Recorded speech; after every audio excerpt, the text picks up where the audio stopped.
Hello everyone, welcome to the Black Salt Mirror, your place for tarot readings and extremely codependent chihuahuas. I know that you can get tarot a lot of other places, but the codependent chihuahuas are a bit more hard to come by at the same time as tarot, I feel.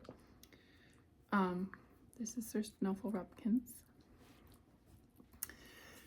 With the one hand that I have available, I have managed to pull a modern day rune, or runes for modern life. I got Gebo. I've gotten this one before. Today, the significance, though, is specifically within gifting. The major signification of Gebo is gifting. It kind of looks like abundance. And I may have said it's abundance because I've been thinking about abundance a lot lately. The last time I read, but when I went back and reviewed, because I'm still learning the runes, when I went back and reviewed the book, it specifically said gifts, and that's what's happening in the front. Is there are two hands passing a gift on what appears to be a holiday. So there is something coming to you in the near future, or maybe you are in a position to be giving someone a gift in the near future. And I don't think that this has to be a physical gift because of the way the messages come out. I'm usually not talking about physical things. So there's going to be a significant gift. Hopefully it's not a bought dog, but maybe you will get the gift of a new fur baby.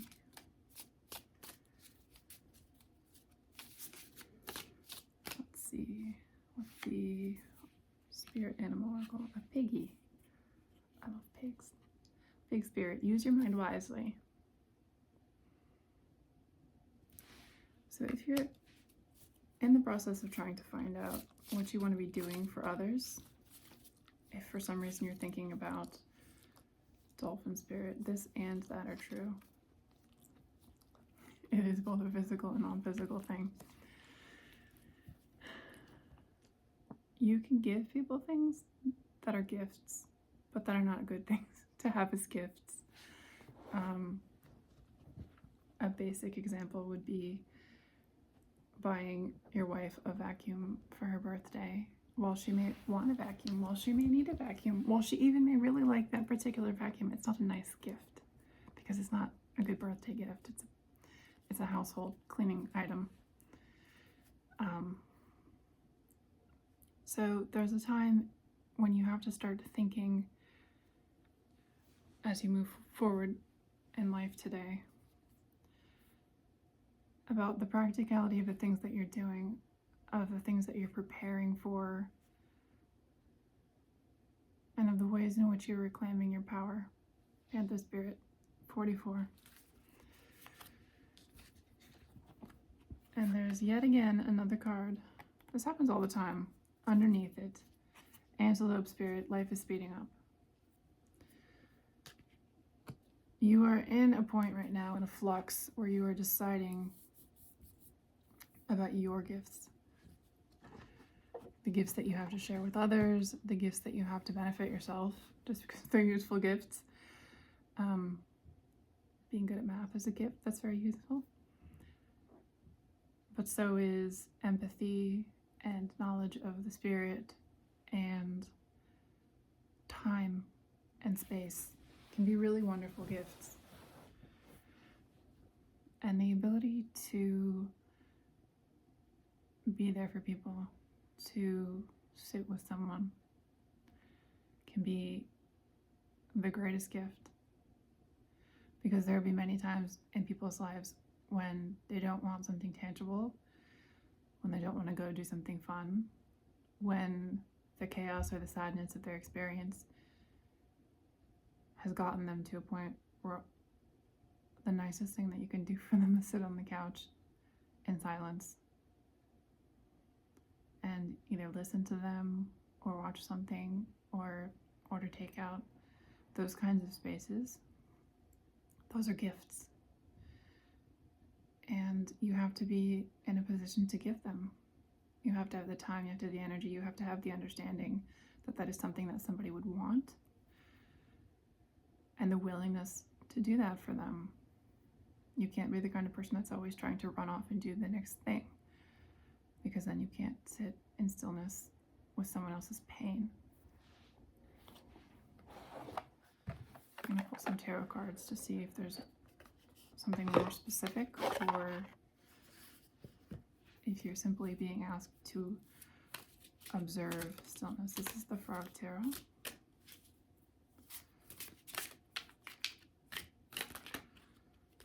Okay, we've got, again, a twofer. The Knight of Wands and the Page of Wands. Sequential cards.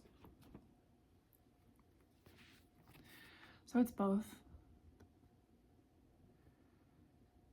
In the page in particular, there's a mother and a child, and the kid appears to be adorning this bump on the log with something. The Page of Wands is particularly about creativity. It's the Page of Fire, and he likes to do creative things. It's a very creative mentality to be in, space to hold, and particularly the childlike wonder, whether it's an actual child or your inner child. There is an importance that you observe and nurture your inner child. So this could just be about you taking the time to hold space for yourself, although there's another side. The other card is for, I think this is for two different groups of people that come to this. The Knight of Wands is about taking decisive action out of passion, things that you care for, and you propel yourself forward. It's not a real horse in this one. It's a horse stick, and he's galloping himself with his running frog legs. Not the best. However, there's something here saying there's whims that you get in these thoughts and these times where you think, it would be nice of me to do this. It would be nice to go paint in the woods today. Or it would be nice to nurture this relationship today. And these are the kinds of things, the passionate, whimsical types of things that you do more for enjoyment and wellness, emotional wellness,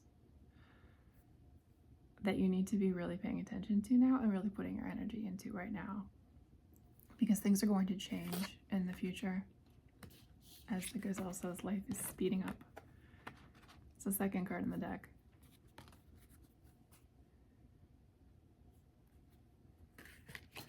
Same numerologically as the 20th card in the deck, because 2 and 0 are 2 still. And the dolphin says that this and that are true. I saw Ganesha there and I thought of an elephant. So you both need to be nurturing your passions and your whimsy. You need to be going after the things you want, but you also need to be nurturing your inner child,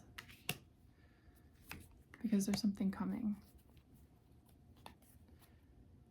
The Ten of Swords in reverse, the Queen of Pentacles in reverse, and the Three of Swords. This is what I was talking about holding space for someone's pain. This is a time, astrologically, for shifts, and it's a time for endings and beginnings. And tangible things will change. The Queen of Pentacles, who's usually very nurturing and thrifty, she will be using her thrift skills in the future more so than she'll be using her garden growing skills. She will be operating in a place of scarcity for a while, more so than abundance. In the physical world, things are going to change, and at the end, there will be a reckoning. This particular Three of Swords is interesting because there are no swords. There's light into the darkness. And I don't know if you can see this, but there's a hole in his chest as he rises up. He appears to be wearing some kind of cape, maybe just a cape of darkness. From pain we rise, as the phoenix. the burned ashes. And now is a time of temperance. It is the time to sit and think and value that which you have. Whenever I say lily pads, I always think of abundance and Lakshmi and what you do have. It's always helpful to think of what you have and what you appreciate and the things that you could do without just fine. They're not needs, they're just things that you become accustomed to, things that have made you comfortable, but you don't need them. Because you're coming to a time of sovereignty with the Emperor.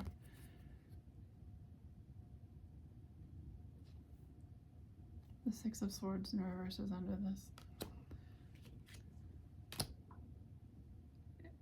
It's dark times, but in the way that the Middle Ages were dark times.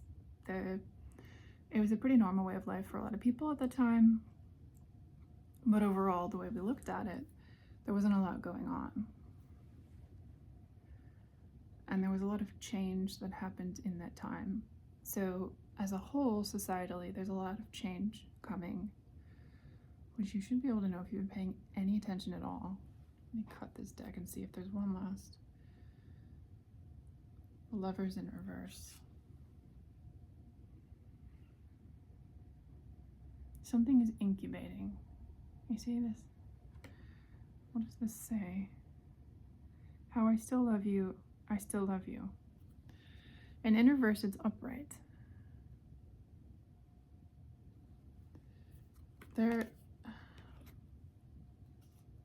This is a remembrance.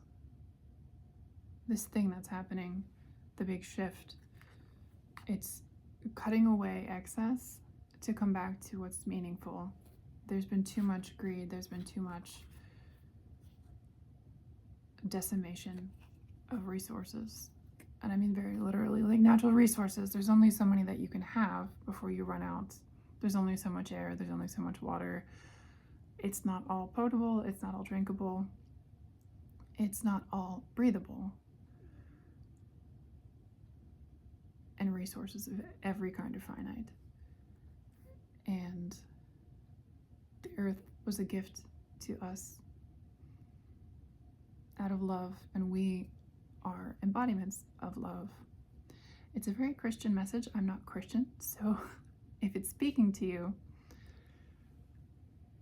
I know a lot of people in the tarot community have Catholic and Christian traumas, and they've come to tarot out of a sense of finding a different kind of spirituality. However, I think the message of love is one that pervades many different practices and ways of life, and I never had a problem with that aspect.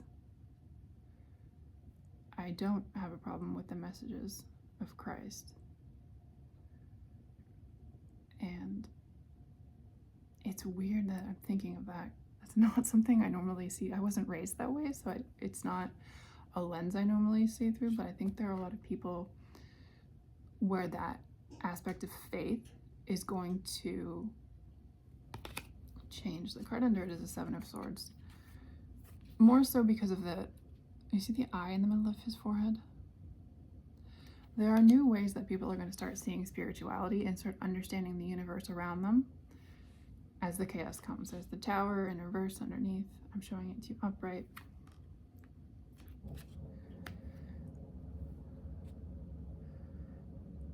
So there's going to be a big shift, a big sudden change in society, and you are the ones that know the way. This collective is here to guide the way. We have within us, as seeds, the new paradigm, the understanding of where things are going, and we understand the new shift. It's almost like we're going to a different place.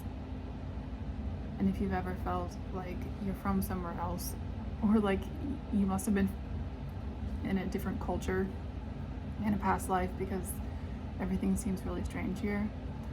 This is what's happening.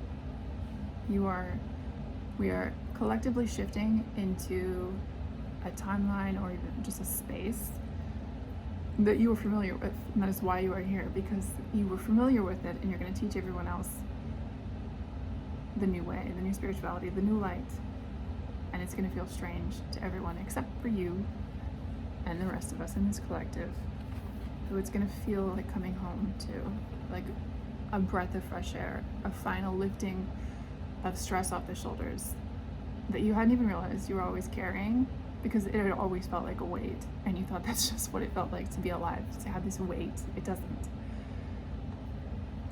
But that is your gift. It is the gift to you for coming here and suffering through this difficult life all of this time in a place that you didn't belong and that you never felt like you fit into. And that is your gift to others, is that you're going to show them the way. You're going to show them the new paradigm, and you're going to show them how to move through it and how to be whimsical with it and how to build art within it. Art is very important. I'm almost positive all of you have some sort of art that you like to do, different forms, but you all have an art you like to do, and you're going to share it with other people, and you're going to come back to it as an expression of yourself. And it may even be the way that you find the other people that you're going to go forward with, is through doing this art, putting this art out there, people finding you doing the art, people finding your art, talking about your art with other people. It's a very big part of it, is the passion and the love and the whimsy. So I'm going to stop there for now. I think I've covered what I needed to cover today. I love you. I will see you soon, and I hope that this message lifted you.